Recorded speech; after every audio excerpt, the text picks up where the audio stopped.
F&A. Go back to the one you went before.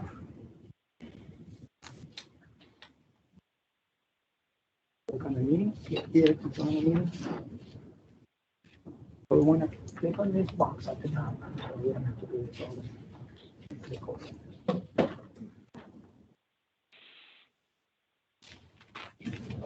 Oh, okay. Now join. Should be on there.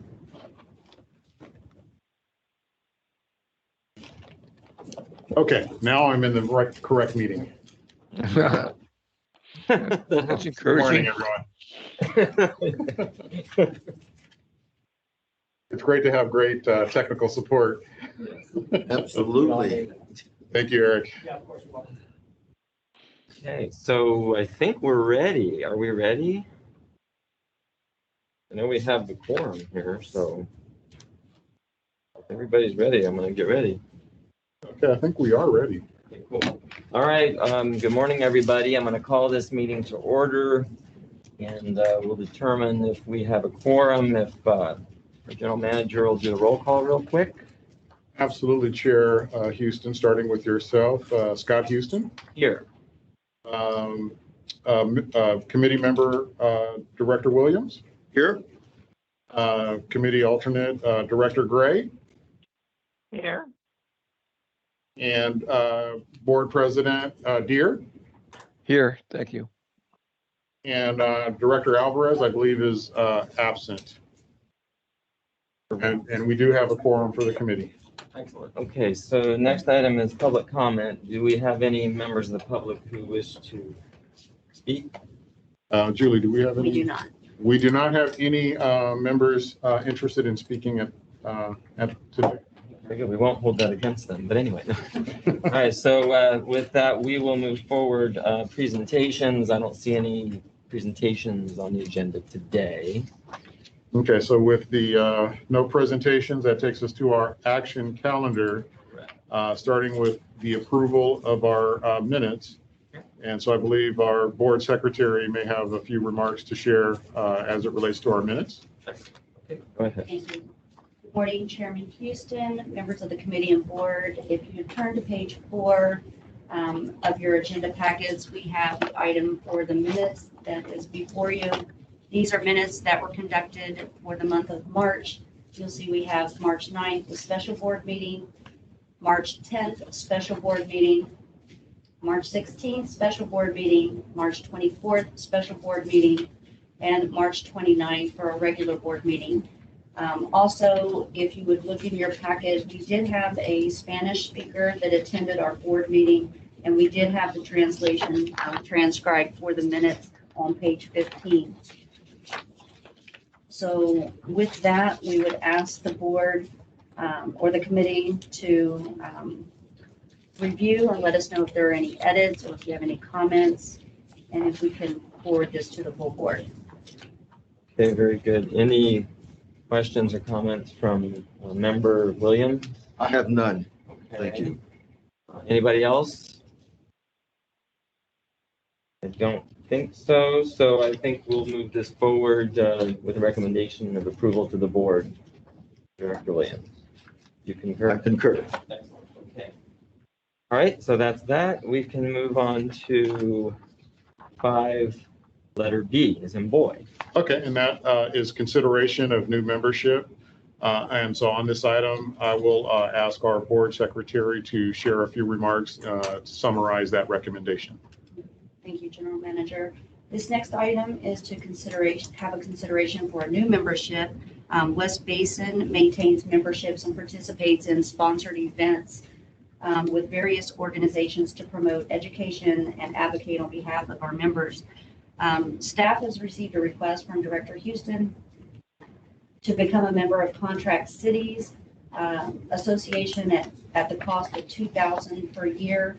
On page 31, you'll see it, attachment A, which is a list of all of the memberships.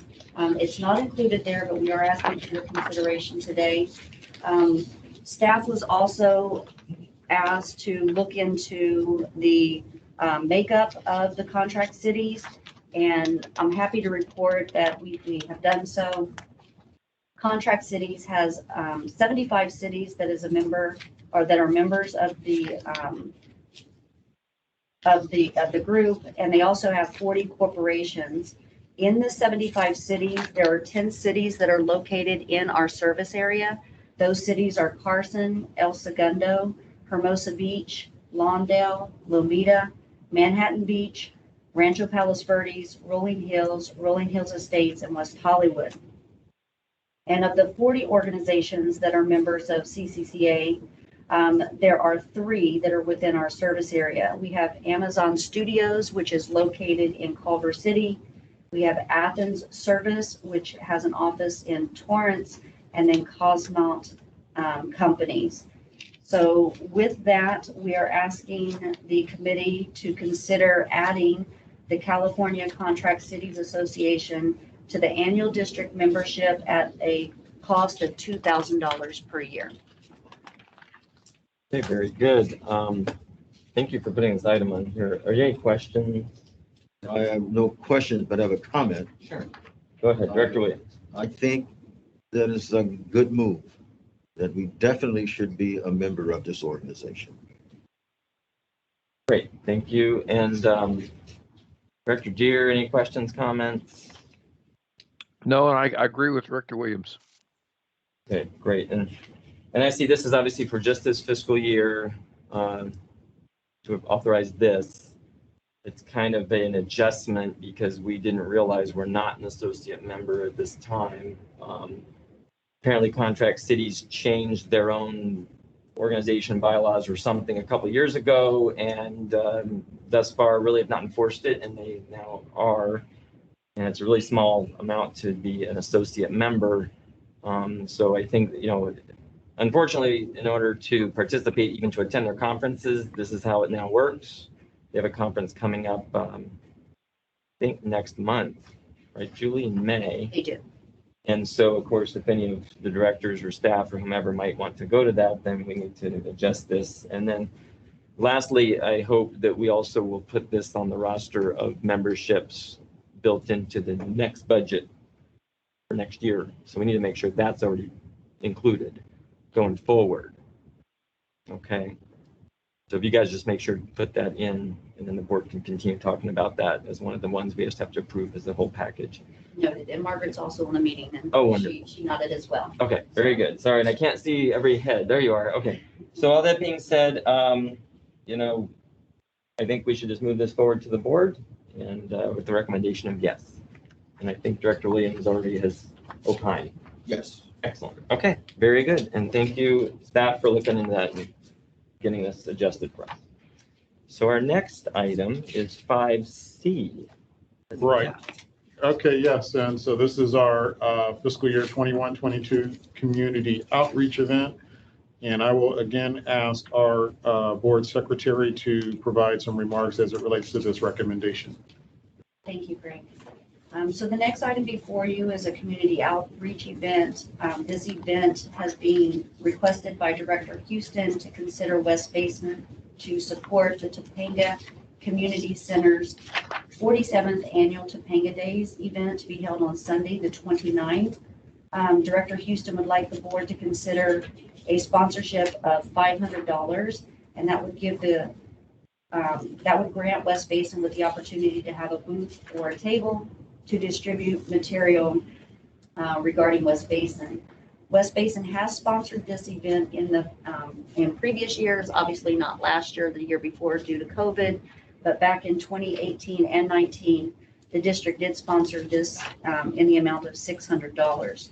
So with that, I would read the recommendation that the board approve the sponsorship requested by Director Houston for the Topanga Community Center 47th Annual Topanga Days event to be held on Sunday, May 29th, 2022, and Monday, May 30th, 2022, in the amount of $500. Okay, very good. Any questions? No questions. Any questions, Director Deere? No, thank you. Okay, and I'm Chair Gray's online. I don't know if you have any questions. No, thank you very much. Thank you. Excellent, thank you.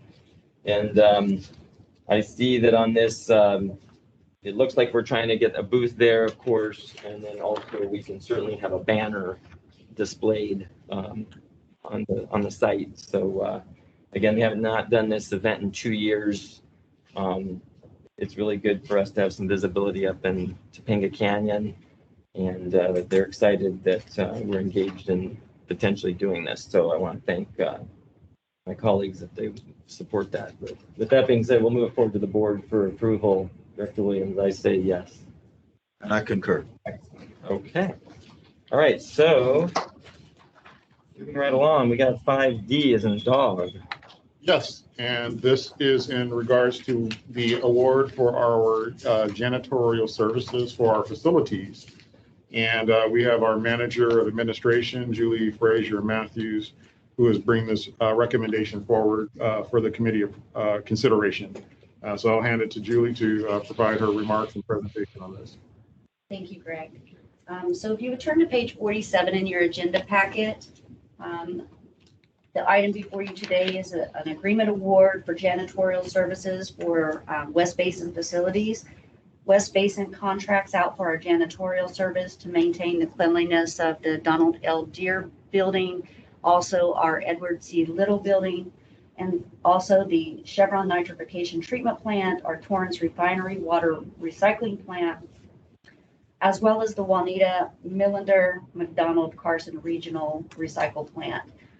Currently, the district has a contract with Starbright Maintenance, and their contract will expire on June 30th of 2022. Staff did do our request for proposals, sent out notifications to 411 different companies. We had 3 that placed a bid.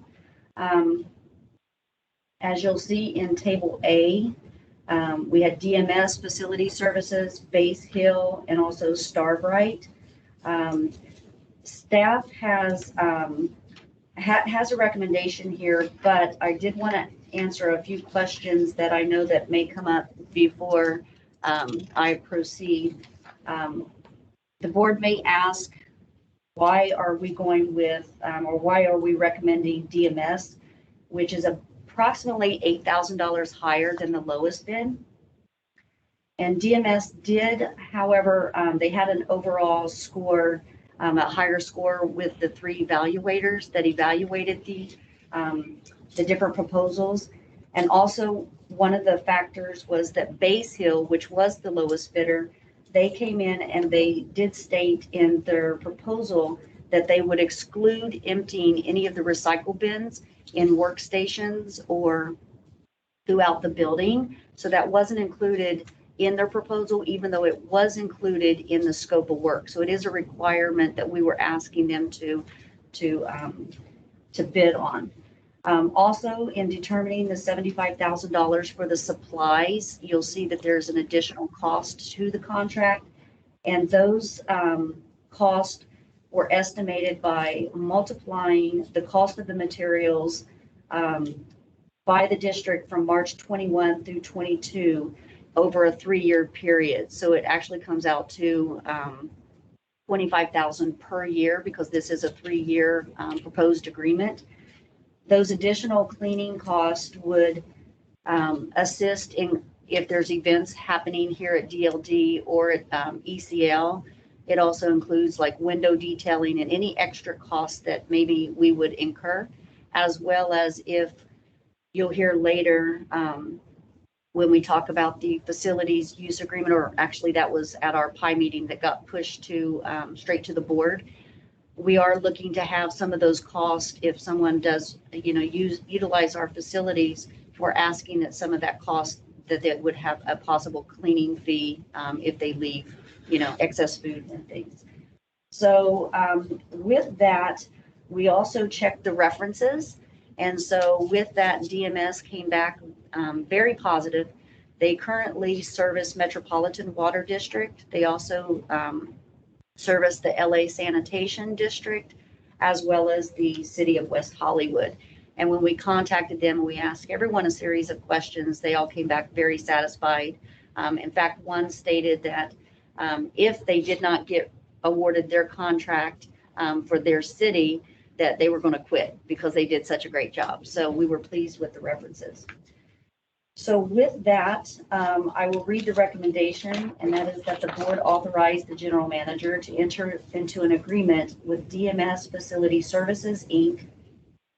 for the procurement of janitorial services for a term of 3 years from July 1, 2022 to June 30th, 2025 in the amount of $283,374.10 plus $75,000 for the cost of supplies, window detailing, and special event costs, and a 10% contingency of $35,837.41 for a contract amount not to exceed $394,211.51. That concludes my report, and I'd be happy to answer any additional questions. Excellent. Thank you. Any question? Yes, to the general manager. Yes. In your opinion, is this a fair price? It is my opinion that this is a fair price based on the information that our administrative manager provided here in the meeting today. In particular, the favorable reviews that DMS received, as well as the difference in scope between what DMS agreed to and what Base Hill omitted from their proposal. And so those items would lead me to believe that 283 is a reasonable price. In addition, by comparison, Starbright Building Maintenance is our current provider. They're at a higher price, $312,000. And if my recollection is correct, Julie, I believe that the 312 is actually a reduction in their price from what we currently pay them at this moment. That is So, correct. Starbright actually reduced their price, but yet still became the highest cost, in terms of the 3 responders. Their current agreement is at $325,000, so they did drop it by $10,000, but they still came in higher. So those reasons, I believe that the DMS Facility Services provided added value, even though it's slightly higher than the number 2 Base Hill. Okay, well, thank you. I would support the staff's recommendation if that needs anything. Okay, very good. Thank you. Any other questions from my colleagues? And I was going to ask what we're currently paying with Starbright, which you guys just let us know the answer. So my questions are all answered, and I think that this is the best outcome based on what you provided, Julie. So with that, I would propose that we move this forward with a recommendation of yes for approval to the board. And I think I concur. Excellent. All right. Thank you. Okay. So item 5E is an Edward, adopt standby charge resolution. Okay, and thank you for this next item, E, on our standby charge resolution. And I'm happy to introduce Marianne Rexrud from our manager of our finance group to provide remarks related to this recommendation. Thank you. Marianne. Thank you. Good morning, Chairman Houston, members of the board and committee. I'm happy to present on item 5E, which begins on page 84 of your packet. This is the adoption of the standby charge resolution number 04221157. Each year, West Basin has to initiate the process to consider continuing the collection of its standby charge. This is pursuant to the Uniform Standby Charge Procedures Act, and this is by adopting a resolution to initiate the process. As a brief background, your board first implemented the levy and collection of the standby charge in the early 1990s, and this was to financially assist in achieving its water recycling goals. The standby charge, in addition to the revenues collected from the recycled water sales, provide a stable source of revenue to pay the district's annual debt service associated with the construction of the recycled water facilities and distribution pipelines. Next month at your May 23rd Board of Directors meeting, your board will hold a public hearing and will consider the adoption of the annual standby charge.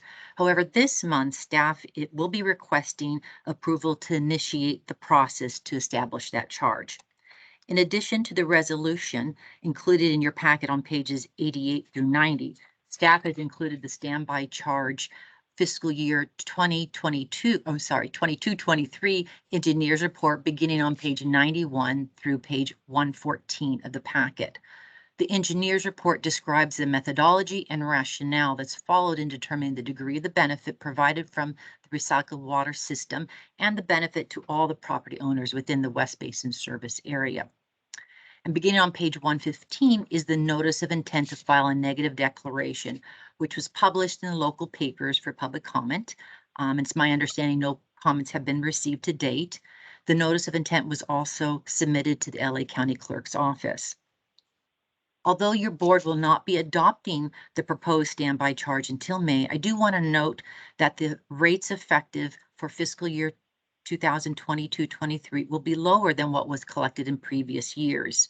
On April 1st of 2022, the Los Angeles County Superior Court approved a settlement of the 2017 class action lawsuit, which will result in a phased reduction and eventual elimination of the standby charge. For fiscal year 22-23, the properties within West Basin service area, except for West Hollywood, the property owners will experience a 30% reduction in their standby charge. So by property type, if you own a single family or a duplex residence, your fee will not exceed $16 an acre, $16.80 an acre, or $16.80 for properties less than 1 acre. And then for multifamily residential units such as condos, townhomes, hotels, and motels, that fee will not exceed $11.20 per dwelling unit. For all other properties non-residential, the fee will not exceed $84 per acre or $84 for properties less than 1 acre. For the properties within the city of West Hollywood, the reduction is going to be greater for fiscal year 22-23. It'll be a 40% reduction, and again, broken down by property type. The single family and duplex residents will see a fee not to exceed $14.40 per acre or per parcel less than 1 acre. And for those multifamily residential dwellings, it'll be not exceeding $9.60 per dwelling. And for all other non-residential properties, the charge will not exceed $72 per acre or $72 for those parcels less than 1 acre. I think I'll just pause there for a moment to see if there's any comments or questions before I go ahead and read the recommendation. Any questions? Quickly, for those properties that are paying now, I think it's $24 a year. Yes. What will be their fee? So Director Williams, depending if you are in West Hollywood or outside of West Hollywood within our service area, if you are in the city of West Hollywood, you would pay $14.40. However, if you are in our service area other than the city of Hollywood, the fee would be $16.80. Okay, thank you. You're welcome. Good. No problem. Any other questions, board members? Okay, and I don't have any at this moment, Mary Ann, so you can go ahead. Okay, I'll read the recommendation. Thank you. That the board approved, adopt, and authorize the president to sign resolution number 04-22-1157, a resolution of the Board of Directors of West Basin Municipal Water District initiating proceedings for the establishment of the water availability or standby charge for fiscal year commencing July 1, 2022. All right, excellent. I don't think anybody has any more questions. No. And I will only just comment as well. It's right here in our write-up that these rates are structured in compliance with the settlement agreement that has been approved by the Los Angeles County Superior Court. And so I thank staff for working on that, bringing it to us as we work through the agreement, the settlement agreement, if you will.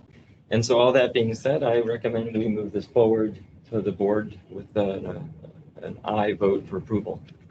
I concur. Director Williams concurs. So I think we are done with this item. Thank you very much. Okay. Thank you, Mary Ann. Bear with me 1 second on the next page. Okay, 5F, as in Frank, we have another resolution. We do have another resolution, Chair Houston. And so for this particular item, it's a recommendation to join a particular organization as a founding participant. And I'd like to introduce our Executive Manager of Finance, Margaret Moja, to provide the remarks related to that recommendation. Yes, good morning, directors. Good morning, Chair Houston, as well as the members of the committee and board. This item before you today is an exciting opportunity for West Basin to be considered as a founding participant for a new JPA to form a local government investment pool called California Class. With me today, I do have members of CSDA, the California Special District Association, as well as those that are will be managing this particular local pool, Brent Turner, as well as Tom Tite as well. So should there be comments specifically relating to this, I have them here on the call as well. But to start off with, West Basin does have its cash and investments that is managed by our investment policy. And I did provide our investment policy within the board packet for you for your consideration. And the reason behind this particular one is because we do have included within our investment policy the ability to join or to participate in a local government investment pool, to invest funds, if you will. But the action here today is actually a little bit more than that. What it is a new joint powers authority to like I said, for California Class to be formed. And it's a joint venture, if you will, between the California Special District Association and the League of California Cities. And in forming that particular new JPA, they need to have founding members who then would become Board of Trustees representation, become representation for those two entities. With the California Special District Association, they get 2 appointees, and they have reached out to West Basin to see if I, as their executive manager of finance, would represent one of those board of trustees. The other is the current board president for the CSDA. So quite an honor to be selected, if you will, and for us to consider this opportunity here. As reflected in the presentation here, we did have a conversation with both the representations from the public trust advisors, again, with Brent and with Tom, as well as the executive director, Neil McCormick, as well as Rick Wood, the finance director for the CSDA, to understand what this represents, how what was the engagement of us as West Basin, and more specifically myself, onto this role, and then also to understand sort of the risk rewards, if you will, associated with it, and participating in this local government investment pool. And so with that, we do have some additional information that's here for your consideration, one being the specific resolution, which is shown on page 148 of your packet. And then following that, there is a presentation, which again, more than happy to have representatives from Public Trust Advisors to provide that for you. But I will share that, I did go in detail with them to understand where it is, understand that this does provide us greater flexibility, if you will, on our overnight funds. So right now we invest with LAIF, but this gives us sort of the ability to diversify our local investments into another place. There are advantages in doing so. Most notably is that you have a diverse place of where you're putting your funds, but also more notably is that they have the no sort of limit, if you will, of the amount that you can invest in there, as well as the fact that that their fees are lower in regards to other local government investment pools. So the action before you today is to consider adopting the resolution, and I can read that recommendation. But before I do, I would like to see if you have any questions or if you'd like to hear more about the local government investment pool specifically, or to hear from public trust advisors about their role and how they see this going forward. Okay, very good. Director Williams, do you have questions?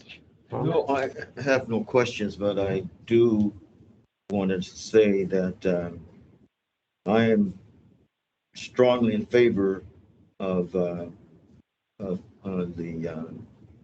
California Special District, CSDA, and also being a former member of the League of the California Cities, the League of California Cities, and an organization that I highly respect, that I would support staff's recommendation. Very good, very good. Comments or questions from other board members? Director Deere, Director Gray? No, thank you. I support what you said, the Director Williams said. Thank you. No, thank you. Okay, great. Thank you very much. You know, I echo what's already been said. I do appreciate the folks on the call. I don't think we'll need to go through the presentation.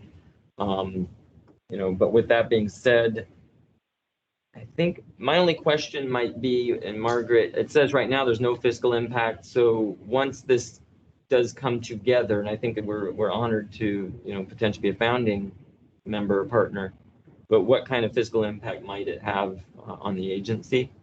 Sure.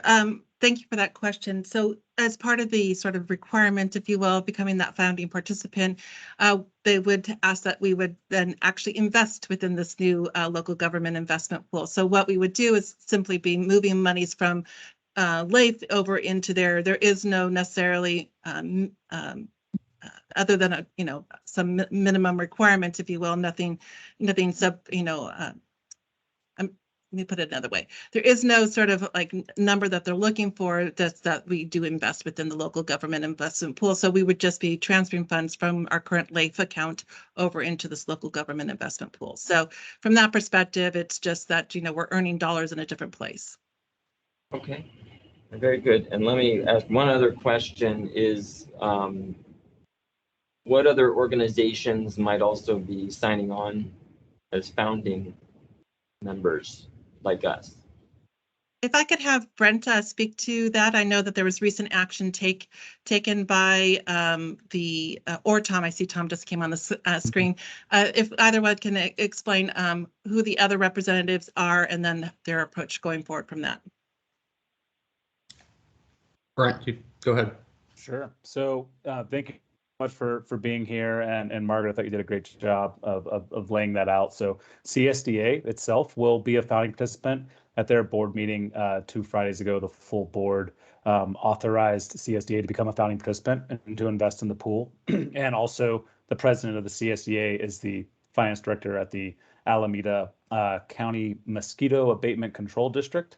I believe I strung those words together in the correct order. And then we're currently working with the League of California Cities, as Margaret mentioned, to identify the founding participants that they would suggest would make the most sense for executing the JPA and becoming a founding participant of California class. So those are the entities right now that are committed. Okay, excellent. All right, well, that's all the questions I have, and I know that assuming this gets passed by the board at the end of the month, that Margaret will keep us posted on the organization's development, and somehow you'll provide updates to us, on a quarterly basis or what have you. But that being said, I would move this with a recommendation of yes forward to the board at the end of the month. And Director Williams? I concur with that, and I would just ask if the general manager is on board with this. And I'm assuming he is, since we're not being asked to spend any money, but we're just asking to move money that we're already spending in a different way. Investing, correct. That's exactly correct, Director Williams. And I would add that it's also nice to see our very own Executive Manager of Finance, Margaret Moja, being asked to sit as trustee with this new investment pool. So I think it just shows the expertise and leadership that West Basin District staff display and are being attracted by other organizations. And so for those reasons, I think this is a wonderful opportunity for us to both be participants as well as founding members and leaders. Very good. I don't think I could have said it better myself. And with that, I also will, one last thing before we move on with this item, gentleman on the call is, like Director Williams said, I'm a big fan and proponent of CSDA. I think it's an excellent organization. And so I'm glad that we could be a partner in this. And it works, I think, all the way around. So really appreciate that. Appreciate you guys thinking of West Basin and our team here. So with that, it'll move forward to the board at the end of the month for a recommendation of approval. Director Williams always concurred, and we can move on to the next item, which is our information calendar 6A. Thank you. Thank you. Thank you. Thank you. All right. Okay, well, that does take us to our information calendar, Chair Houston. And it starts with the first report, which is our return to the office update. And it is my understanding that this has been a standing item for this committee. We have Michelle Green actually is out of the office today. However, we have Elisa Fidelio, thank you, who is going to give us our report on this item. And I'm happy to say that she developed a really nice PowerPoint presentation to share with you. Brief report out that'll help us queue up this conversation. So please, Elisa. Thank you, Greg. Good morning, Chairman Houston, members of the board and committee. It sounds like Chair Houston has. I don't know, do we have copies of that here or not? Or at some point you guys could get us copies, but we'll roll with it right now. Okay, go ahead, Elisa. Sorry about that. No worries. I'm going to be presenting the Return to the Office update.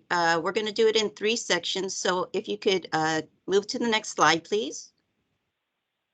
So the first section, we are going to review the current COVID protocols. As we all know, LA County has lifted the indoor mask mandate for businesses and employers as of March, with the exception of healthcare facilities and public transportation. Employers that do choose to maintain the universal indoor masking must provide medical masks to all employees and visitors as they enter their facilities. Also, LA County has updated the quarantine requirements and has lessened the time for those individuals who are asymptomatic or who are exposed to COVID or test positive. So basically, if you are asymptomatic and were exposed to a COVID individual, all is asked that you mask for 10 days, but you still could come into the office. So there is no quarantine for those who are asymptomatic. So now if you are tested positive and asymptomatic, we ask that you do stay home after the 5th day. If there are no symptoms present, then you may come back into the office. Again, 10 days masking thereafter. So those are the changes as far as LA County. As far as West Basin, the current protocols that we have in place, as were mentioned in the past, the COVID-19 safety protocols for the employees, directors, and visitors. This is basically dictated by the temperature taking, the symptom screening, social distancing, and the mask mandate that we use in the office. The next one is the COVID-19 safety signage. As you can all see, we still have the signage up with the social distancing, visual plates on the floor, and also the signage for the masking in the doors and windows, and also the wellness centers that provide masks and hand sanitizer throughout the building. We also implemented the emergency teleworking policy, which allows staff to work in a hybrid mode during a pandemic. We also implemented the mandate proof of vaccine policy with the board's approval. And then we also implemented the COVID-19 prevention plan, which basically dictates how we proceed on handling COVID situations within the office. So if you could go to the next screen, please. So the next screen is just providing the current environment of what is going on within the county and within West Basin. For LA County Public Health has reported as of January 2022 a COVID positive rate of 20.9%. And since that time, the COVID positivity rate has dropped to 2.6 as of April 18th. So as you can see from the graph, if it's visible, hopefully, you could see that the peak was in January. I'm sorry? Go ahead. Go ahead. Okay, as you can see from the graph, you can see that there was a peak in January of 2022. It was as high as 60,000 individuals per day. That is a per day graph. And as we come down to the current time, the numbers are in the low thousands. So also this month, the district took the opportunity to conduct a survey among our comparable agencies in regards to indoor masking. And we reached out to 18 agencies with 14 responding. So as you can see, 13 agencies responded that they are not requiring staff to mask indoors anymore, and one agency that still requires staff to mask indoors. But for those agencies that are not requiring masking indoors, they do allow the option for individuals or employees to choose to continue wearing masks if they would like to. As for West Basin, our numbers as far as vaccinated employees is 94%, and those who are not vaccinated due to religion or medical issues still submit to a weekly COVID test. In January and February of 2022 of this year, the district has reportedly had 37% of staff with COVID-related issues. And since that time, our percentages have dropped to 2%. The district is still continuing following guidance from the CDC and LA Public Health Departments in regards to COVID protocols and quarantining. And staff is still continuing to work a hybrid schedule with 2 days in the office and 3 days at home. And despite LA County lifting the mask mandate, the district still continues to require masks indoors. If we could go to the next slide, please. And lastly, these are just items to consider moving forward. One is considering update the masking policy in the office, and the second would be to revisit the hybrid schedule. And that will conclude my update for the return to the office. And thank you so much, Elisa, for providing that report out. And I hope that this is a really good primer for committee discussion.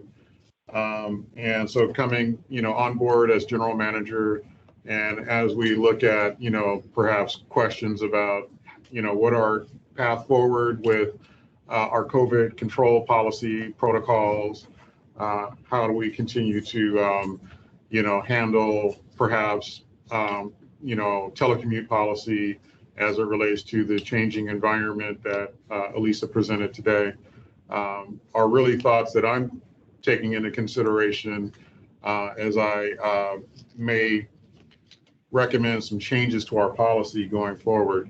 So I'm queuing all of this up, and welcoming, committee feedback to inform the decisions that I will be making, in the coming weeks.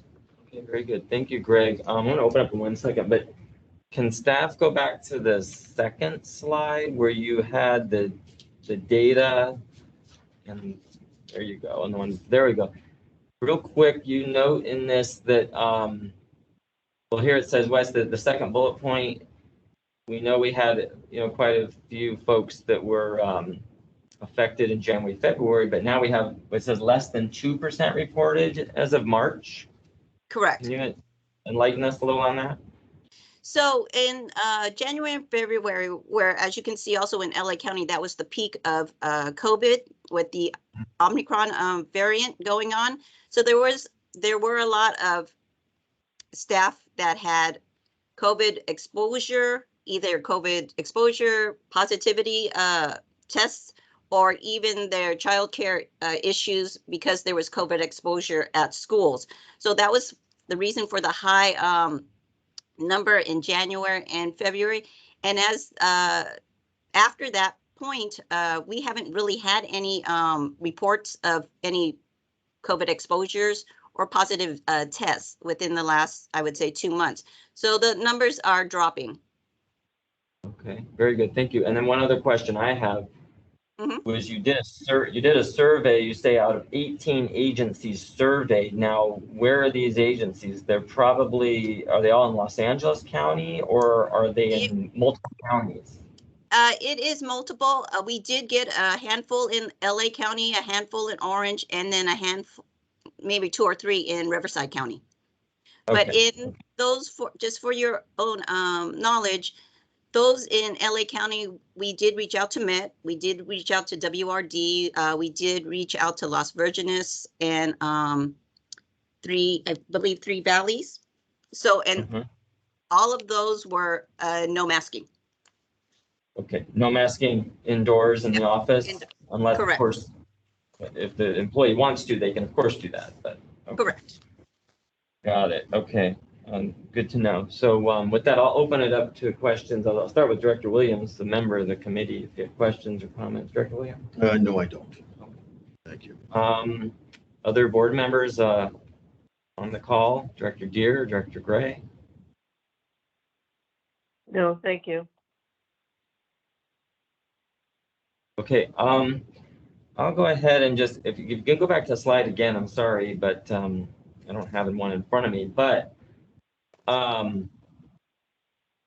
think a couple things. I mean, number one, what I personally like to see is I think if people are following the right protocols and they're vaccinated and we've shown proof to our staff that we're vaccinated, that we should be able not to have to wear the mask in the building if we don't want to.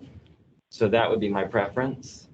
It's certainly, I personally feel as a board member and in these meetings, I'd like to not have to wear this mask while I'm sitting here trying to talk.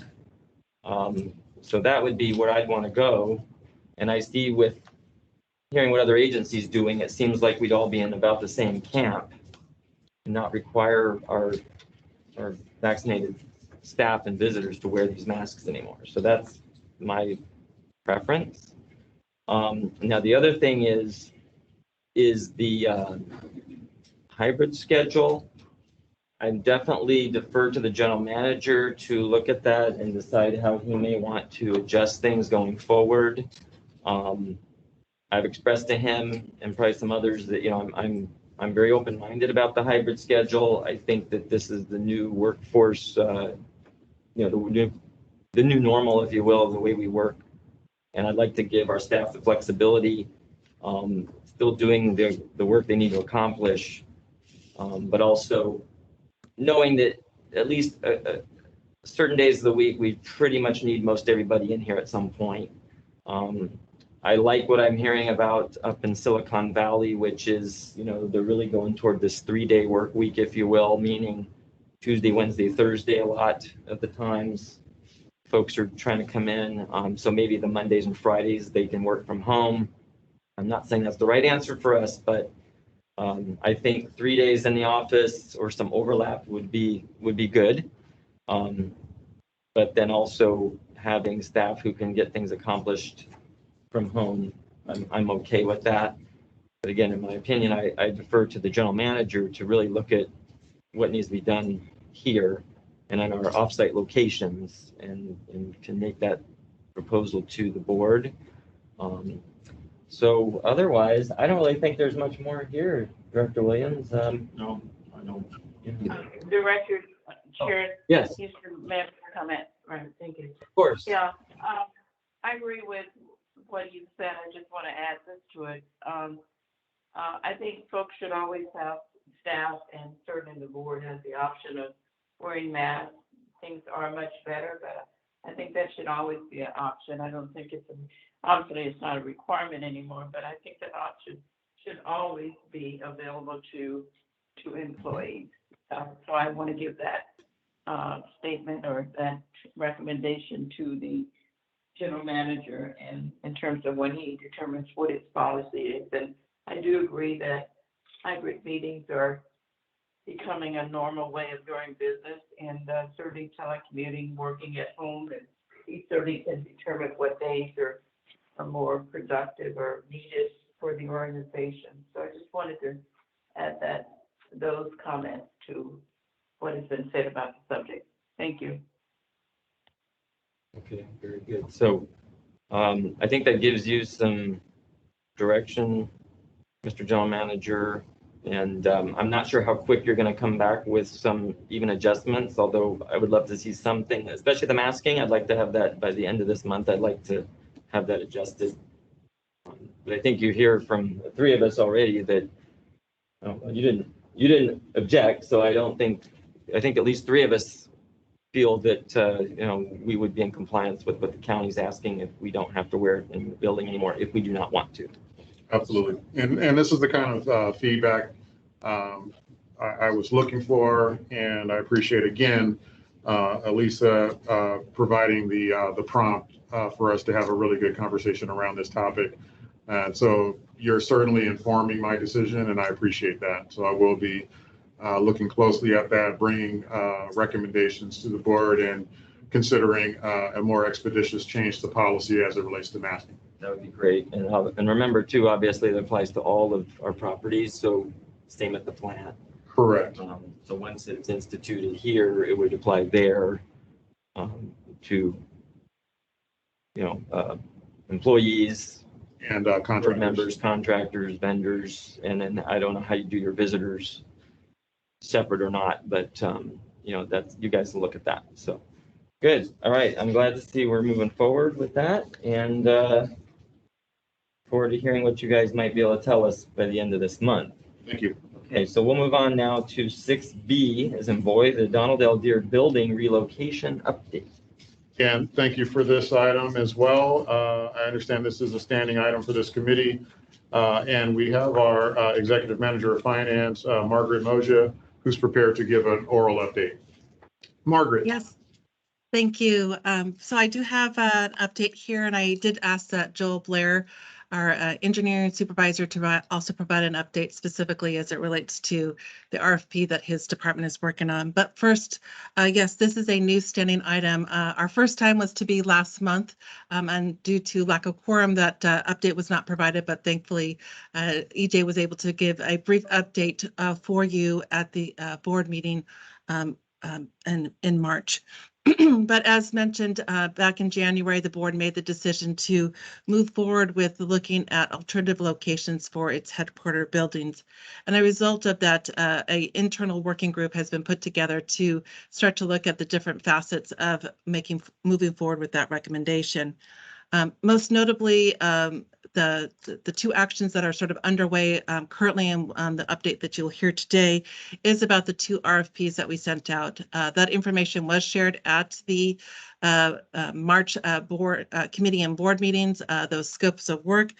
Since that time, both of those RFPs have been released, and I will give the update on the real estate services and then turn it over to Joel to give an update for the engineering services. So as it relates to the real estate services, again, we did put out an RFP on March, I believe 30th. RFPs were just received yesterday. We did receive 3 proposals, so staff will be reviewing those proposals and bringing forth a recommendation to the board on a firm that we could be working with for not only the purchase of a new or lease of a new facility or options for that, but also to take care of selling this facility as well. So again, we will be working with them to understand sort of the opportunities that are available to us, while also working in parallel to see what the options are available at ECL or other district facilities to make some improvements over there. Like I said, 3 firms were submitted. Again, we intend to take a look at those proposals and bring a recommendation to the May Finance and Administration Committee, and from there see a recommendation there on the 23rd of May, so that we can move forward with the first step in that process. And with that, I'll turn it over to Joel to provide an update on the architectural design engineering services. Margaret, good afternoon, directors. as Margaret mentioned, we do have this other RFP on the engineering side. The scope of the RFP is really to procure an architectural and engineering firm to develop conceptual studies for a potential facility at the Edward C. Little Water Recycling Facility for several options, including some just for public meetings, or all the way up to including staff and contract staff. So we did post that RFP on April 6th. Last week on the 14th, on Thursday, we had a mandatory pre-bid meeting. We had good attendance, about 12 plus firms were there. And we did do a walk around ECL to look at the various options for the sites. That RFP, the responses are due back on May 10th. So we would be looking to interview candidates and get a recommendation for award during the June board meeting. That concludes my update. Thank you, Joel. And just to keep you also in mind, so this internal working group is not only to just provide the board a monthly update, we also intend to keep our employees informed on what is happening. We do have a monthly staff employee meeting, and so we will intend to keep them informed on the progress that's being made there. And all along, taking the feedback from the board as it relates to the options that we are seeing. So again, we're looking at, two different approaches here.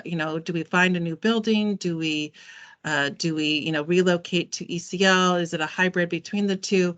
All of that will take into consideration. And certainly just following up on the item that you just discussed about the hybrid schedule, certainly that will play into sort of what space is needed for staff and the district operations to, maintain, the public space that's necessary for conducting board meetings or other items that are there as well. So we will continue to keep you informed as progress is being made, not only here at the board, but at the staff level as well. And I should just comment, since we're taking this time here, just to let you know that this is a good cross-section of individuals within the district staff, including members of the engineering team, operations team, our human resources, myself as lead on this for sort of representing the finance aspect of it. And then we also have our building individual who's also there, so he can keep us informed of what's happening here at DLD, and also being mindful of what some of those other requirements that are necessary. So again, a good cross-section of individuals who are supporting this effort, and make sure that we have a well-rounded view and a viewpoints, if you will, being shared, so that we can make sure we have an informed decision for the board to take a look at. And with that, that concludes my comments, but happy to address any comments that the board may have.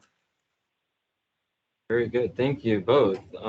Director Williams, questions, comments? Oh, I'm just eager to get this going and to begin to look at and get a feel for what we will be doing down the road. But keep in mind that we will never have a public counter. So the amount of public that we have coming to our business will be limited compared to other municipalities that are in the region. Like cities have constant activity at their counters, where we used to have that in this building when Golden State had an office downstairs that was collecting water bill, and but we don't have that kind of thing here, and we don't issue permits, and we don't have a lot of construction going on, so we're not holding a lot of public bids. So we have to keep that in mind when we do get to that point where we start looking at how do we want to be. And I think the most important thing, though, is that since we need a space for the board meetings, that space has to be up front and center in everything that we do, because we have to have that on the first floor and accessible to the public and easy accessibility. And I think it's there at the plant. Very good. Other questions, comments, board members? Yeah. Chair, go ahead. I'm sorry, Chair Houston. I don't know Go if, ahead. I don't know if the time frame was talked about, but, and Director Williams talked about getting it done soon, excited about it, which I am also. But what's the time frame for all of this? I mean, I know you have an RFP on the streets, but what's the time frame for it coming to the board for some decision with some options about what we will actually do? So certainly I can sort of maybe begin the conversation, then I'll turn it over to either Joel or also our general manager, Greg, Reed, to also comment on it. The timetable is certainly an important one, but I think that what we need to do is understand sort of what foundationally we are working with here, because we are having multiple options to be considered, and we will want to weigh each of those options together. So I think once we have a little movement forward with the selections of these two first important sort of services, one being the architectural and engineering services, and the other is the real estate. I think that first and foremost, we were going to be working with those two vendors to make sure that we can establish that timeline.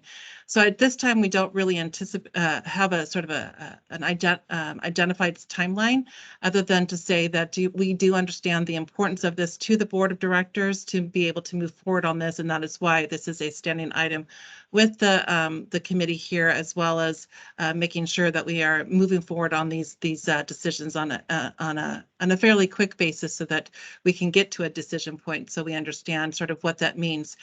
Not only does it mean something here, because we do have projects that are identified to take care of this building. So depending upon how long we're here and the safety and risk associated with those building projects that are identified here, we can then be in a better position to weigh if those are needed or not needed, depending upon how things are moving out there. And we know certainly the market can be hot and cold depending upon what you're looking for. And so again, us determining too, sort of like what space is needed. This is a 30,000-ish square foot building.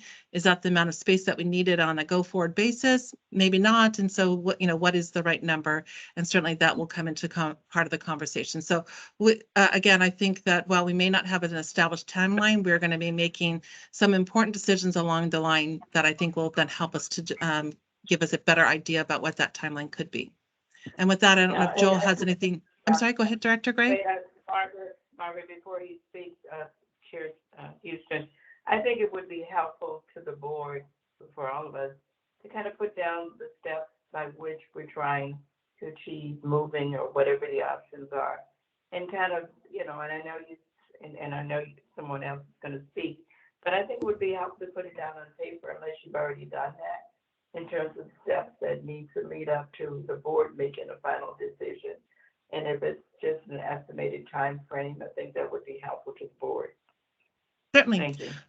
We will certainly put some initial efforts there, noting them but being preliminary and will be adjusted as we move forward this process. But with that, I don't know if General Manager Reed would like to say anything in addition to this.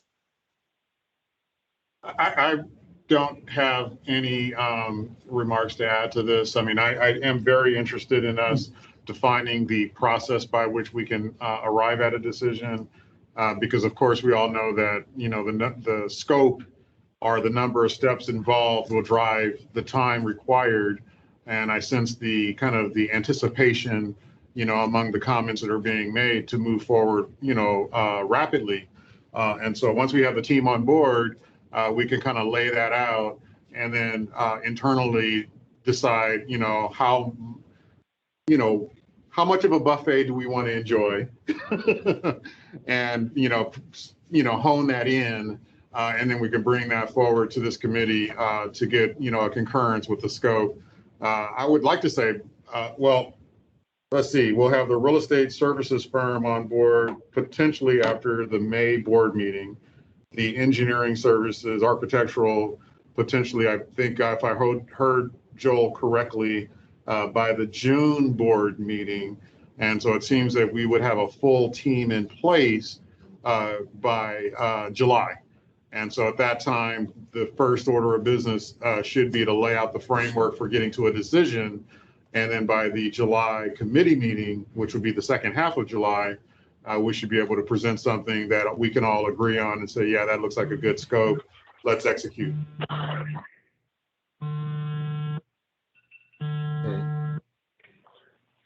Does that answer your question, Director Gray? Well, yes, but I still think something needs to be put in writing, just a preliminary chart that shows that, what the general manager just said, in addition to what other steps we need to be looking at moving forward. So I think that would be helpful. So thank you. Okay, excellent. And Director Deere, any questions, comments? I'm not enthusiastic about changing buildings at all, so that's where I'm coming from. Thank you. I wonder why. Okay, thank you for that. All right, Director Houston? Yeah, go ahead. I'm sorry, if I could just share it out. I will say that in our March update, again, we were unable to present that information at that time. We did identify 6 sort of key areas that we're trying to hone in on, focus in, but and so we will sort of continue to build onto that that work that was first written over in March, and to provide some preliminary identification there. And then as Greg has mentioned, we will then come back with a bit more context around some of those items there. So we'll continue to flesh out those steps in that schedule as we go through this process. But I will bring back, if you will, in written form, sort of what some of those ideas were, and continue to add to it as we go through this process, because it's a new place for us. As we all know, we've been in this space since 1992, so it's a new place for us to be to look for an alternative location. Okay, excellent. Couple things. Well, first of all, I do agree with Director Gray's comments, and I was going to actually talk about that in a second as well. But real fast, you've got 2 RFPs going out, and so I understand the second one is going to come back by June on Joel's side. But just so I know, because you had, what is the scope of work? I mean, in a really simple way, what exactly is that when architectural engineering looking at options at the plant? What exactly does that entail? I mean, in the very briefest of explanation. They will bring back 4 concepts. And I have them here. One is for public meetings only. Option 2 would be for public meetings and West Basin staff only. The third will be public meetings, West Basin staff, and contract operator staff, so Veolia staff. And the fourth option would be public meetings with a hybrid virtual work model for West Basin and contract operator staff. So they'll come with concepts with the available space, and they will come back with cost estimates also. Okay, perfect. That answered my question. So my thoughts on this are, I think it needs to be a standing item on this committee going forward, especially once the 2 RFPs are in place and approved. So you guys can keep us monthly updated at the committee at the least. And that's where we can flesh out some of those other things, as Director Gray was pointing out, and probably all of us will, have questions along the way. And I think that we obviously have a new general manager in place who's getting up to speed on everything going on. But I think that at some point that'll probably be a discussion for the board, whether it's, at a special board meeting, a workshop, a retreat, whatever we end up doing, we need to have the discussion so that the 5 of us can articulate what we think may be a good path forward as well. And so we're on the same page. So that's a little bit, down the road for Greg, but that's where I'm sort of going. But I like the idea of keeping it, let's have a monthly update, if nothing else, like right now. And it'll get maybe a little more specific as these contractors are starting to do their work. And then last but not least, and this is some food for thought, I'm glad you put a team together, of different folks from departments, and maybe what you might want to do internally is some sort of a staff survey, just to at least have a feel for what our staff is looking for in the workspace of the future, so that the board would have that to weigh on our decision making as well. So I'd ask, that's something you guys can figure out how to accomplish, but I think that would be appropriate too. And so with that, I think this is a good report, Joel and Margaret, and we think we can move on to the next item. So appreciate it very much. Thank you for Well, your thank you, feedback. Chair. Thank you, everyone, for that really great report out. And that takes us to information item C, monthly financial report. And we have our manager of finance, Marianne Rexroth, who is prepared to provide that presentation. Please, Marianne. Thank you, Greg. Good afternoon, Chairman Houston and members of the committee and board again. I'm happy to present on item 6C. I'll try to be as brief as possible. I see the time we're at. This begins on page 166 of your packet. This is your monthly financial reports that are required by your admin code to bring each month. So the first report is your monthly demands, and that one begins on page 168 of the packet, and it does run through page 174. This does represent all the payments that were made during the month of March of 2022. It does support all the operations of the district. For the month of March 2022, we had total demands of 16.6 million. Normally, if I see anything that's out of the ordinary, I would point it out. I didn't note of anything this month. At the bottom of page 174, we're just above the total. You do see that our largest payment for the month was to pay the water bill to Metropolitan Water District, and I believe that was at 10.7 million. So I'll pause there to see if there are any questions before we move on to cash and investments. Okay, any questions? Director Williams? No questions. Okay, great. Happy to see that we're able to pay our bills. I know, why are we paying the water bill? What's that about? That's a big water bill.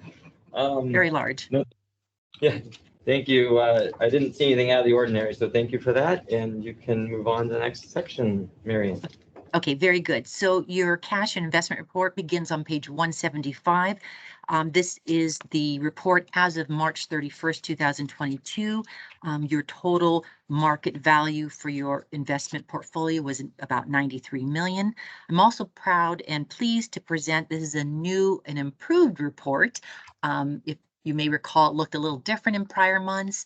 I want to thank Sandra Ruiz, who was on my staff, who worked very closely with our investment manager to develop this report. It has all the same elements that you've seen in the past. There's just a few, I think, extra items that make it a bit improved. One of the things I'll point out on the left-hand side at the very top, you'll see a summary of our portfolio, which is nice to have at a glance. You can see what our market value is, as well as like our duration and our average market yield, as well as the quality. So that's very nice.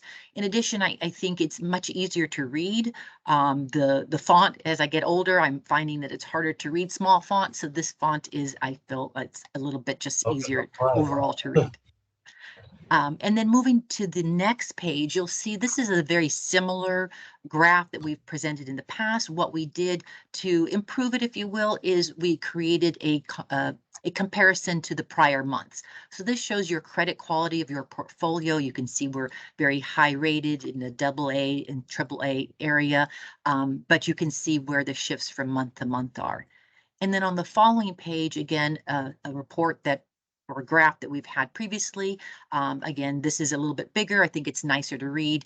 So it does show how the 93 million that you have in your portfolio, how it is distributed over its maturity. Again, just pointing out that that first column is your, I think Margaret alluded to it in her presentation. This is mostly LAIF and what we have in the checking account. So it's on demand to pay those monthly bills that come in and payroll and things such as that. And so moving on to the next page, you'll find this is your report that shows your monthly transactions. And the monthly transactions this month, there were just a few. The market was very volatile, as you all know. But for us, we did have acquisitions. You might see that or remember that as being buys. That we had one during the month. And for dispositions, that could be maturities. It could be something we've sold, or it can be something that's been called. In this case, we had 2 maturities during the month. And then following that, you'll find the remainder of the report is your detailed portfolio. This is organized by the security type. This is the same, pretty much the same information you've seen before, maybe a little bit more detailed. It does also break out the accrued interest on each of the portfolios, so it gives you a snapshot of, again, just those individual security types. And then another nice thing about this new report is at the very end, we've added a section that shows a glossary of terms. So if you think, oh my gosh, Marianne, what does total market value mean?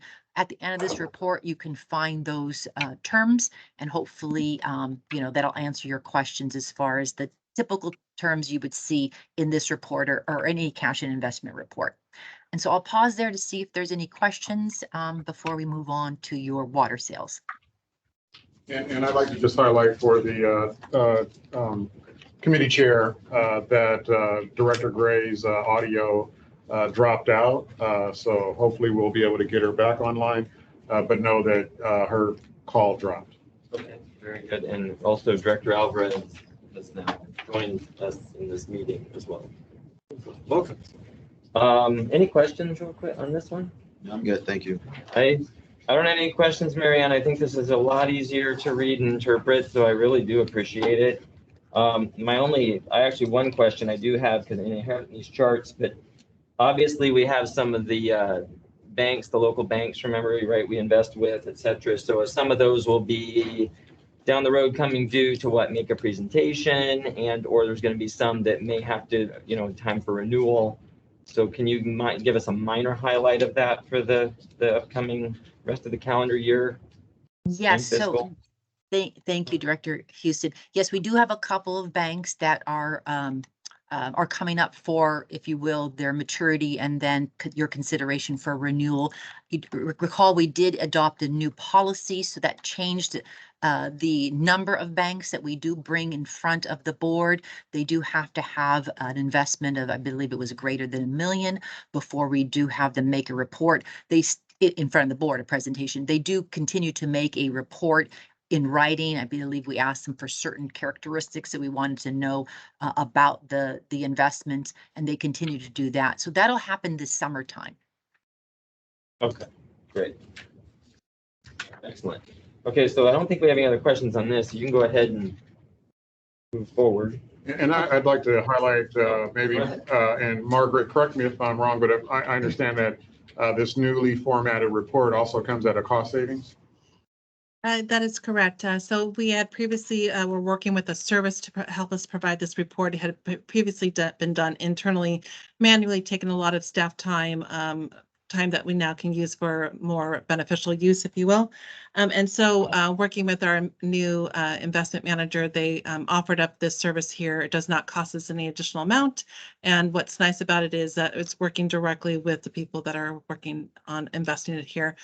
And just so that the board knows, we do actually have a third-party custodian as well. So we are reconciling the third-party custodial reports to the report done by our investment manager. So we have a three-way check, if you will, between all the reports to make sure that all the information is reported. And for you, Director Houston, for your comment regarding the small and community bank program, if you look to page 180 and 181 of your report, that's where you'll see them listed there. And you'll see that the dates are coming up here in July and August. So we will be bringing them back most likely in the June and July timeframe for you. Great. Excellent. Okay. All right, let's move on to the next portion as we finish it out. Go ahead, Marianne. Okay, we'll move on to your water sales report. This is through the month of March. I believe that begins on page 192. Correct. Okay, let's start with the very top of your imported retail sales. You will see for the month of March, we had a very good month. We had over 8,700 acre feet in sales. That exceeded our budget of 7,351, so about an 18% increase over what we expected in the month of March. Couple items to note about that. We compared the rainfall from last March to this March. It surprisingly was pretty much the same. What we did note is that there were warmer temperatures on average during March of 22 versus March of 21. The other thing we did note is that with the need to inject potable water at some of our facilities for the refineries, we did see an uptick in a little potable water use there that could have contributed to the higher numbers we see here. Unfortunately, I don't have the data yet from WRD for the month. They always lag a month, sometimes two, so I'm not quite sure if groundwater had any effect on this increase that we're seeing. But overall, for year to date, we are tracking pretty much right on budget, just a little slightly above and slightly above last year. So moving down to the imported barrier sales, that one's a little bit more complicated, as you know, with the Hyperion sewage spill back in July.